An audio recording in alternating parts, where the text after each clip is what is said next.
Selamat siang, kelas 10 AKL SMK Karmel, di mana di hari Jumat ini kita kembali lagi dalam mata pelajaran akuntansi dasar. Seharusnya di hari ini kita mempelajari tentang ekonomi bisnis, namun di sini Miss Iris memberikan suatu kebijakan untuk mapel aku ekonomi bisnis ini kita skip dulu, lalu kita gantikan dengan akuntansi dasar.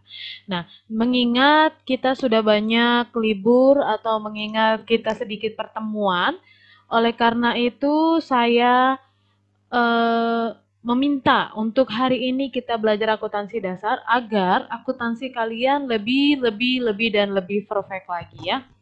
Untuk hari ini kita mempelajari tentang jurnal pengeluaran kas, di mana janji Miss Ernest di hari Rabu kemarin, Miss Ernest janji akan menjelaskan satu-satu. Pertama tentang penerimaan kas, kedua tentang pengeluaran kas, lalu yang ketiga tentang jurnal penjualan, pembelian, dan jurnal umum. Oke, di sini Miss Ernest akan menjelaskan tentang pengeluaran, di mana Miss Ernest refresh kembali. Untuk yang penerimaan kas itu jurnalnya adalah uangnya yang sudah diterima ya, uangnya nyata, isinya adalah penjualan tunai, pembayaran piutang ya. Lalu kalau untuk pengeluaran kas, biasanya itu isinya itu ada pembelian secara tunai, pembayaran utang, beban sewa, beban iklan, beban gaji, dan yang lainnya ya. Nah, sekarang kita masuk ke dalam pembelajaran kita. Ini slide soal masih sama seperti yang hari Rabu ya.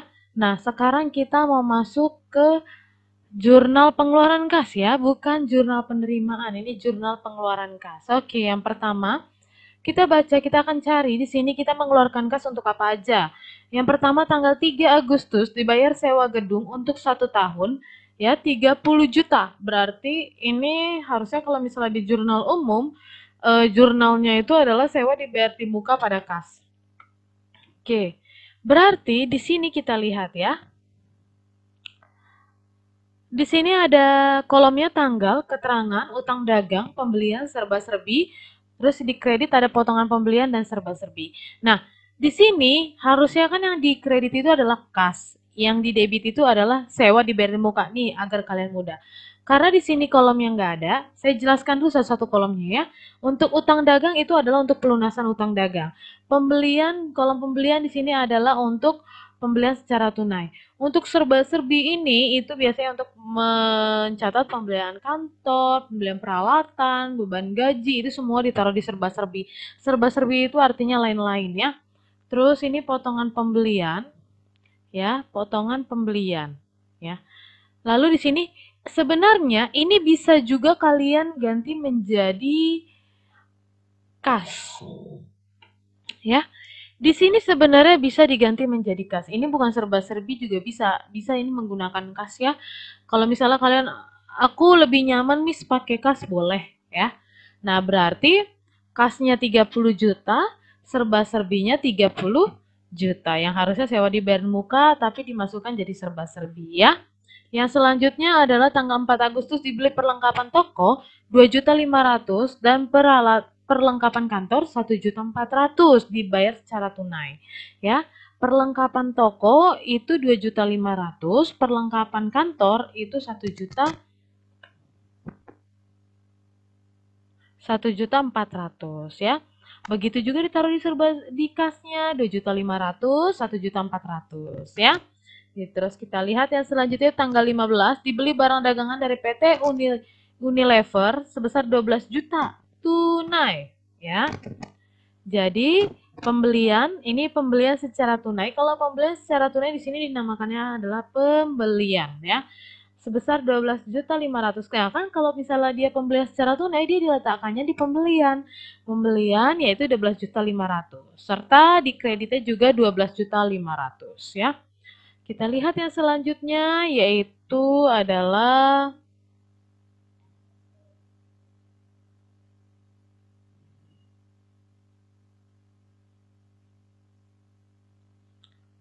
lalu di sini ada lagi tanggal 6 pembelian barang dagangan dari PT Helios 13 juta tunai ya. Tanggal 6 pembelian dengan nama pembelian keterangan keterangannya pembelian.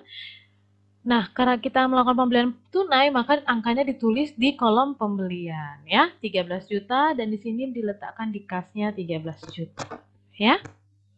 Nah, sekarang selanjutnya yaitu kita masuk ke soalnya lagi, kita cari yang pembelian yang berdampak mengeluarkan uang. Dijual, diterima, dibeli, dikirim.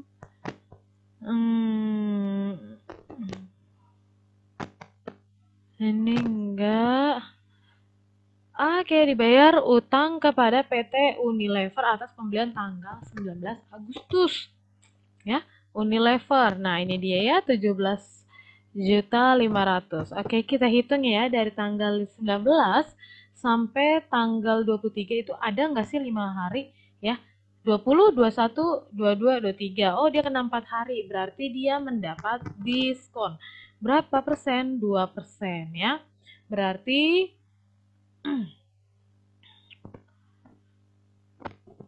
kita membayar utang ya. Kita membayar utangnya yaitu adalah 20 juta. 2% dari 20 juta itu adalah ini tanggal 19 ya, kita lihat ya. Nah, 17.500.000. 17.500.000. Oke ya. Oh, di tanggal 23, 12 juga ada ternyata. Oh iya, ini dibayar utang kepada PT Indofood atas pembelian tanggal 7 Agustus ya. Sebesar 20 juta mendapat diskon 2%. Karena dari tanggal 7 ke tanggal 12 itu ada 5 hari ya. Berarti 8, 9, 10, 11, 12 ya. Kena 5 hari. Oke, dia mendapatkan diskon 2%. 2% dari 20 juta yaitu dalam 400.000. Sehingga kita hanya membayar 19.600.000 ya. Sedangkan utang kita sesungguhnya adalah 20 juta. Karena kita membayarnya 5 hari setelah transaksi, kita mendapatkan diskon 2% sebesar 400.000, sehingga kita hanya mengeluarkan uang untuk membayar utang yaitu adalah 19.600.000 ya. Kita kembali lagi tanggal 23 yang tadi, di sini utang kita adalah 17.500.000. Utang sesungguh kita adalah 17.500.000 karena kita membayar hanya 3 hari dari tanggal transaksi, maka kita akan mendapatkan diskon 2%. 2% dari 17.500.000 itu adalah 350.000. Nah, 350.000 berarti karena sudah mendapatkan potongan 350.000 yang tadinya 17.500.000 dikurangi dengan 350.000, maka utang kita maka yang kita bayar hanyalah 17.150.000 ya.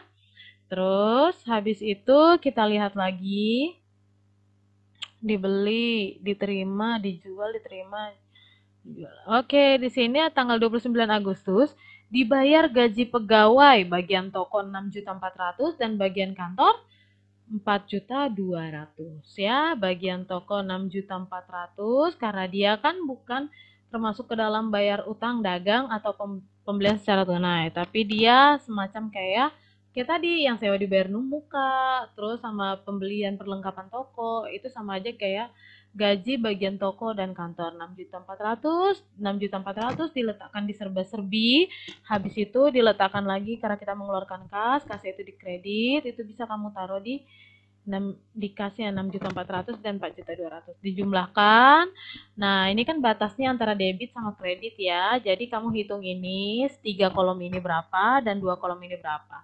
Jadi antara debit dengan kredit itu harus balance. Sekarang kita masuk ke dalam rekapitulasinya ya. Oke, di sini 37.500 itu untuk yang utang dagang.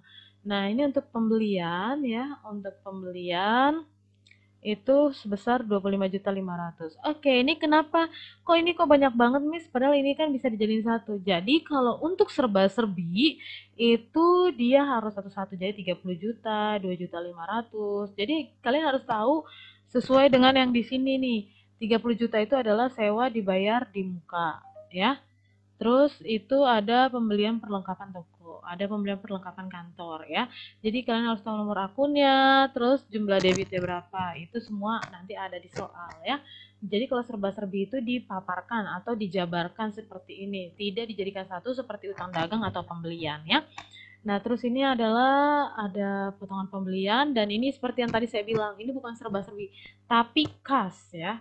Ini adalah namanya kas ya, kas.